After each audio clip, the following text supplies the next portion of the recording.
This episode is brought to you by Prime Video. In the small town of Holland, Michigan, nothing is ever what it seems. Behind the tulip festivals and pretty houses lay dark secrets that threaten to tear a marriage apart. Nicole Kidman stars in this darkly twisted thriller about a wife and mother whose quest to uncover her husband's secrets may get her more than she bargained for. Holland, streaming on Prime Video March 27th.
Entering a realm between the hidden and forgotten, a slipstream caught between realities, a secret museum of the esoteric, the private library of shadows, all taking place in a world forged from mystery and caught between logic and myth. You are entering ParaReality. Hello, everybody. Thanks for joining me in the secret bunker tonight for a very special episode of ParaReality. My name's Sandman, and I am your host. This episode is a very special episode that's near and dear to my heart. It's a complete departure from my usual content because it doesn't have anything at all to do with the paranormal or conspiracy theories or UFOs, aliens, anything like that whatsoever. So this year, the ParaReality podcast is very happy to participate in the third annual podcast-thon. So what that is for 1 week, more than 1,000 podcasts all over the world will highlight a charity of their choice. And I have chosen Coastal Canines out of San Diego, California. And it is my pleasure of welcoming Jasmine and Katie from this incredible organization. Now, Coastal Canines is an organization that facilitates the training and placement of psychiatric service and therapy dogs throughout the San Diego area. Their program seeks to reduce disparities in the accessibility of psychiatric service and therapy dogs, which are often driven by systemic inequalities. Their mission is something that's very near and dear to me because not only do I work in the medical profession, but I work with veterans as well, and I see the need for psychiatric service dogs almost every day that I'm at work. And I also own a 2-year-old golden retriever, Murphy, and I hope to someday get him to become a certified therapy dog. Now, having said all that, I want to welcome Jasmine and Katie to the podcast. Thank you, ladies, for appearing on this podcast. I know it's out of the normal for you guys, and I really appreciate it. Thank you for having us. I'm excited to be here. Thank you. Yeah, Jazzy, we have been, I think I called you Jasmine, and I'm sorry if I did that. No, that's okay. Either one. Both of them are my names. Okay, all right. So I know you go by Jazzy. So you and I have been talking back and forth for a little while now, trying to get this thing set up. And I've really been excited about this because, like I said, I grew up on community service, and this is kind of my way of giving back. And whenever I was looking for charities, there was really nothing in. I'm out of Nashville, Tennessee, and there's really nothing in my area. And so I was looking throughout the Podcast-thon website for organizations, and that's how I came across Coastal Canines, and it really, really piqued my interest. So can one of you just please tell us how how Coastal Canines came to be. How did you guys come into existence? Yeah, so Coastal Canine was started last year. In the beginning, we're coming up on 1 year, our 1 year anniversary. Wow. And it was after a year of just tremendous struggle. I found out that one of my kids needed a service dog, and while we were trying to find solutions, that's kind of the solution that we came up with. And I realized how inaccessible it was. It's expensive. Their training is, long. There are extensive wait lists for nonprofit organizations. And I kind of just made the decision. I talked with my kid, and, we made a deal that we needed to help other people in this process. We weren't just going to forge ahead and find a solution for, us, but we wanted to find a solution, excuse me, to make it more accessible for everyone. So in order to get your child a therapy dog, you just decided, I'm going to create my own organization and train one myself. And that's more or less. Do you mind if I chime in here? No, go please. It was, when Jazzy reached out to me, it was, after, like she said, a long time of working on getting, this service dog for her child, and finding out just that this wasn't a realistic option for most people, even if they did need it. Service dogs are considered medical equipment. However, no insurance companies cover them. And so you're looking at $30,000 to $50,000 for a fully trained service dog. And when, Jazzy, basically when I met her, she said, we can find a solution for us, or we can work to make this a solution for everyone. And what an incredible cause to be able to join. Yeah. For someone. Nobody thinks that way. It's, how do I fix this for me? Yeah. Not just everyone. That is a very important point that you just made. Most people these days are only thinking about self and not, how can we improve, everything for everybody. So that is a very rare thing these days. And I'm very impressed that you not only thought about that, but, for yourself, but like, hey, if I can do this, I can help other people. So the two of you, did you know each other prior to all of this? No, we did not. No, we didn't. It was someone on it was so happenstance, really. It was us trying to find a trainer, looking high and low and finding options, but we really wanted to find somebody that fit, within our organization. And I just started calling around, and I had a friend reach out and say, hey, I know this dog trainer in San Diego. Have you talked to her yet? Or I'd love to give you her number. And she gave me her number, and I realized that I had called her about 2 minutes before. Oh, wow.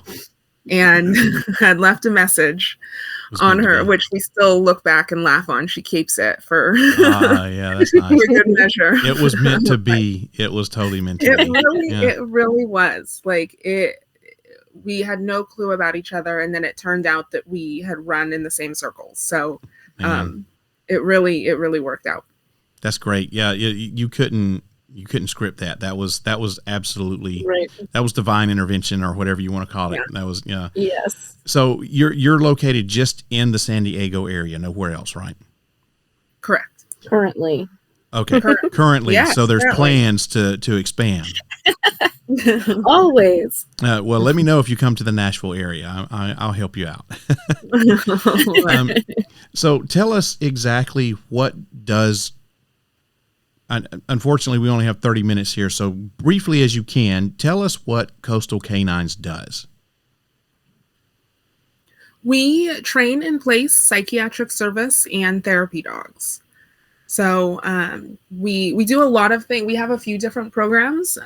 Like I said, we place psychiatric service dogs with individuals, as well as we do therapy dog visits. And as of late, one of our most recent programs has been getting therapy dogs onto school campuses.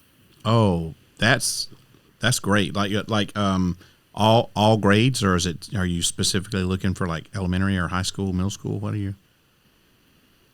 All grades. We're cool. We're looking at college campuses. There's plenty of places that a therapy dog can be so beneficial to so many. No kidding, right?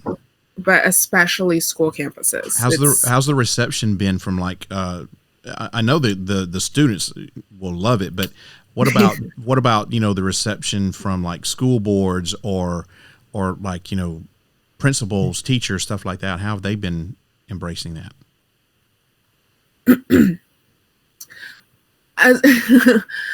To put it simply, it kind of all comes down to whether the board are dog lovers or not. That's what we've learned. All right. But enough so said, far the reception has been amazing. We've had nothing but good things, and so we're really running with that, and we love it. Great. That was a really good idea, and I think something, I don't know if it's unique, but I've never heard of an organization doing that. So I think that's a great idea. Now I know what a therapy dog is, and I think most people have a pretty good idea of what a therapy dog is. But what's interesting me is the psychiatric service dog. So what is a psychiatric service dog? Do you mind if I take this one? No, go for it. So, a psychiatric service dog is a task-trained service dog for a person with a diagnosed psychiatric disability, and there's a common misconception that has to be something really, really severe or something that most people don't experience. But things as simple as generalized anxiety disorder can qualify somebody for a psychiatric service dog. And basically the difference between a medical service dog and a psychiatric service dog is the difference between a general practitioner and a psychologist. Yeah. It's, treating the mind rather than treating the body. Okay. So we really want to make sure that, the people who we serve are able to, go out in public safely and comfortably. And in some cases, we do med retrieval and interruption for things like panic attacks and things like that. So the biggest difference, a lot of people misconceive what a therapy dog versus a service dog is. A service dog really is meant to be one handler's dog, right? To be able to handle that one person and what their disabilities are and what their tasks their that they need are and all of that. Exactly. Whereas a therapy dog is actually pretty much the opposite, right? We want a therapy dog to love everyone they meet. These are the dogs that you see at hospitals and schools and things like that. They're not necessarily task trained, although one thing that we do at Coastal Canines that is a little bit more unique that I find really special is that we do a few light task training items for our therapy dogs so that when they're, at the school that they're, working at, if a student comes in and they're having anxiety, our dogs know how to ground them. Yeah. Our dogs know how to be with them. And it is a very different kind of thing because our dogs are not looking just to one person. When they're working as a therapy dog, they are looking to, everyone they come in contact with. And this is kind of I guess a follow-up question more for you, Katie, but how do the dog, specifically the psychiatric service dogs, get their training, and what's involved and how long does it take? Yeah. Our programs kind of coincide a little bit, of course. But the service dog training can take anywhere from 12 to 18 months. Wow. And one of the reasons that, or one of the things that we did as we started Coastal Canines, or as Jazzy started Coastal Canines and I got to join, is that we wanted to, of course, eliminate the extensive wait periods like Jazzy was talking about, as well as the affordability. And so our recipients never wait more than a few months to get their dog, which means that we bring in dogs and we do a little bit of upfront training when they live, here with me. And then they go straight to their recipient. So recipients are not getting a 2-year trained dog that they just have to work with and bond with. They are training from the ground up with us. Wow. And it gives our recipients a real sense of purpose as they work through this with their puppies. So, some of our recipients are getting a 6-month-old puppy. Some of them are getting a 9-month-old, some even around a year old. It really just depends on the timeline of their application and where we're at with their particular dog. But the training for a therapy dog is more like 6 months to a year. Okay. They don't need quite as much of that training as a service dog does. So the recipients are with us on a weekly basis. We do in person as well as virtual, kind of commingled together so that they can get the benefit of as much training as we can, fit together during their time. So the recipients are actively involved in the training of their dog. Yes. Wow, that's a commitment. I mean, absolutely. So I mean, you have to, as it sounds to me like if I were getting a dog, it seems like I would have to be like really, committed to making sure that this is going to be something that I really want and that I can take the time out of whatever it is that I'm doing in my life to make sure this happens. Yes. And it does create, I think, a stronger bond if they can be involved in the training. So, man, that's a great idea, because the way I've traditionally known it is, you have organizations like yours who train the dogs, and then after they get trained or towards the end of their training, they bring people in and kind of pair them up, after that. So that's a unique approach that I think more people should probably take advantage of. So, what happens to those dogs that don't complete the training, that maybe aren't cut out for it? What do you have those? I'm sure you do. And if so, what happens to those guys? They get, we adopt them out as family pets. Okay. So we kind of advertise them as having some training, and depending on how much training they have had, at what point, we decide to, dismiss them from our program, and kind of go from there. We want to make sure that, every dog in our care, whether they make it through our program or they don't, goes to a good, loving home and lives the best, most fulfilling life that they can. Exactly. It's, I think, there's a lot of good that even if they don't pass our certifications or our exams, like we're making sure that these dogs go to wonderful homes in the community that, maybe don't need the extra support of a service dog. Maybe they don't need the extra support of, or they have no plans to become a therapy dog handler. Yeah. They just want a well-trained, loving, happy pup. Yeah. And how do you determine, like what dogs you bring into the program, and then how do you determine the placement of those dogs once they're ready? This episode is brought to you by Indeed. When your computer breaks, you don't wait for it to magically start working again. You fix the problem. So why wait to hire the people your company desperately needs? Use Indeed sponsored jobs to hire top talent fast. And even better, you only pay for results. There's no need to wait. Speed up your hiring with a $75 sponsored job credit at Indeed.com/podcast. Terms and conditions apply. I'll start with this one. Yeah. So the dogs that we bring into the program are, they're sourced through rescue, and we temperament test them. We make sure that they're well suited for this work.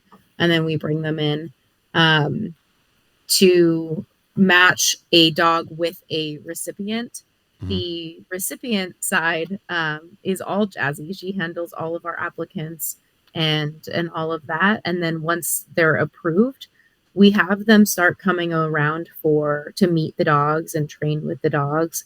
And we kind of determine who's going to be a match, based on, several sessions coming together and seeing their dynamic together. Okay. And do you have any criteria as far as like, I guess you'll take like any dog as long as you feel like they'll be a good fit for the program. Like does it matter what? We don't size, have any size or breed restrictions. Okay. No, we don't have any size or breed restrictions. We have dogs in our program who will top out at like 40 pounds. We have others in the program who are not quite a year yet, who are in the 80-pound range. Yeah. So different, and also different dogs, different sizes are going to be both better suited for different things. Yeah. Our 80-pound dog could be great for, someone with agoraphobia who struggles being out in public and needs a dog to kind of block for them and be, a barrier between them and a large group of people, versus, one of our 40-pound dogs probably won't be so good for that. Yeah. Our golden Murphy, the last time we weighed him, he topped out at 90 pounds, and we didn't really think he was going to be that big. Yeah, that's a very big golden. Yeah, he is. Well, this is a big, long story about how we got him, but I called up the lady that I got him from, and I was like, hey, Murphy's like huge, and can you tell me anything about like his parents, and she said, oh yeah, his dad's name was Moose and he was 90 pounds. And yeah, so I was like, great. So, but he's just he's a golden retriever. So he's a 90-pound bag of love and hugs, but yeah, I'm hoping, we haven't weighed him in several months. I'm hoping he's not going to get over 100, but we'll see. So, I mean, you're so close. Yeah, I might as well just add an extra 10 on there, right? That'll be the goal. I'm going to tell my wife that. That's going to be the goal. I'm sure she'll love it. Okay, Jasmine, so I've got a question that is directly for you. Now, you've been public with your struggles with mental health issues of your own, and you have a child with special needs. So can you tell us how a psychiatric service dog has benefited you and your family? Yeah. So after deciding that psychiatric service dog was the right choice for my child, after so much back and forth and just trying to figure out what we could do and what resources we had, I never expected just how much it would impact my own mental health as well. Watching my kid and our dog bond has been incredible. There's been so much growth on this journey, especially in the past year. But beyond that, the journey has brought such a sense of stability and reassurance to our whole family. Knowing that my kid has the support that they need has eased so much of my own anxiety, and Cleo has become such a source of comfort for not only my kid but for all of us in ways I never could have imagined. And I imagine there's been a lot of bonding there with your child and the dog, having I guess basically they've grown up together, huh? Yeah. Basically, we got our dog she was 3 months at that point when we first brought her home, and it's really a beautiful thing to watch them grow up as from little babies to teenagers eventually, and so it's been awesome. That's great. Yeah. Katie, this one's for you. You source your dogs from rescue organizations like we're talking about. So do you have any specific way to tell if the dog is going to make a good candidate for like a psychiatric service dog training or therapy dog training? Yeah, without getting too much in depth onto my like training soapbox here. Yeah. To put it very simply, yes, there are official temperament test items that dogs need to pass with, in terms of temperament, just general, like being around certain things with certain sounds, being physically manipulated, all of those things that will qualify or disqualify a dog from being a good service dog candidate. Okay. Thank you. And do you work with people outside of the San Diego area? I know what you do is very specific, and it sounds like the people who have the dogs are going to have to be involved with your training. So I'm going to say that's probably not viable, right? Not currently. Yeah, I was going to say this time. At this time, I know. Of course, it would be amazing for us to be able to expand one day and be able to help a whole lot more people. But as of now, as Jazzy said, this organization was started under a year ago, and Jazzy has been a absolute rocket ship. She has taken this from nothing to, we've got, almost 10 dogs in our program with, already placed several of them. So we're very, very young. Yeah. But hopefully one day we'll be able to expand that way. And for those people who are listening to this podcast who would like to donate, or maybe they're in the San Diego area and maybe inquire about getting a psychiatric service dog or therapy dog from you, can you tell us how they can get your help or get in touch with you? How can we, do all that? So our website is Coastal Canines, and that's spelled out CANINES.org. And all of our socials are Coastal Canines CA. Okay. And if they want to donate, if anybody listening is interested, it's coastalcanines.org/donate. Pretty simple. Okay. And that was going to be the follow-up question is, do you accept donations? And obviously, yes.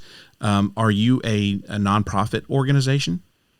Yes, we are every donation is fully tax deductible. We are a 501c3 nonprofit organization. Great. So if you make a donation, if you're listening out there, if you make a donation, it can help you with your taxes depending on how big of a donation that you make. And we want you to make a huge donation to these people. They are doing some wonderful stuff. And I once again, thank you, Katie and Jazzy, for appearing on this little weird podcast of mine. I know this isn't something that you would like go out and seek out to participate in, but I'm glad that you accepted my offer, and I really appreciate it. And I'm hoping that we can, at the very least, if we don't raise any money for you guys, that we can at least bring some awareness to your organization and help maybe spread the word about all the good that you're doing. Once again, this is Katie and Jazzy from Coastal Canines. They're out of San Diego, California, and they specialize in the training and placement of psychiatric service dogs and therapy dogs in the San Diego area. Their website is coastalcanines.org.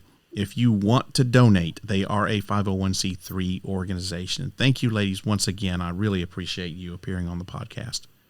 Thank you so much. So much for having us. Is there, before we go, is there anything, we've got like 2 minutes. Is there anything that you want to say before we wrap it up to people who are listening out there? Is there anything that you want to say to my audience? Yeah, I think that one of our biggest goals since we started Coastal Canines, or since I started Coastal Canines, and Katie and I have built this, over the last, year, is just that we want to normalize service dogs. We want to normalize the power of animals. I think a lot of people have preconceived notions of what a service animal is for, or what that handler might look like physically. And what we want to normalize is that it's not just, mobility or, veteran PTSD, things like that. But it's also, the girl that has trouble going into Target, by herself without having a panic attack. It's, somebody going into, their class at school and feeling so overwhelmed. Like it's not just how we see or how we have seen for so long, and what's kind of become our preconceived notion.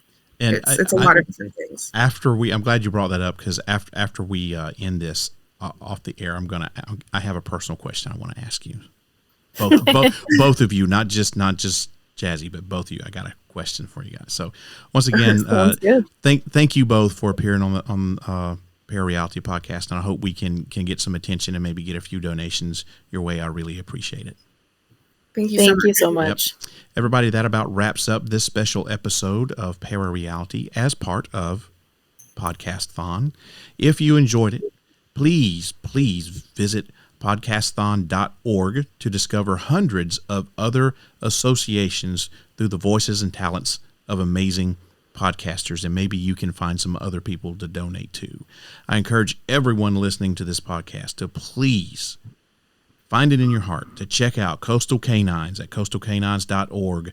And if you can find it in that big heart of yours, donate to this wonderful organization. They're doing such great work, and it's very important what they're doing, and is something that is often overlooked in the medical community. I know that times are tough, but if you can donate even just a couple of bucks, it'll go a long way towards helping out this organization, keeping it alive, and supporting those who have needs in the San Diego area, who are so desperately needing the help of these wonderful dogs from these wonderful ladies, Jazzy and Katie. To donate, head on over to coastalcanines.org today. And remember, they are a 501c3 organization, so your donation is tax deductible. And with that, we are out of here. Thank you very much for listening, and thank you once again to Katie and Jazzy for appearing on the podcast. If you wish to change, you must first lift the veil of ignorance that has been cast over your eyes. Only then will you see the true power of the universe.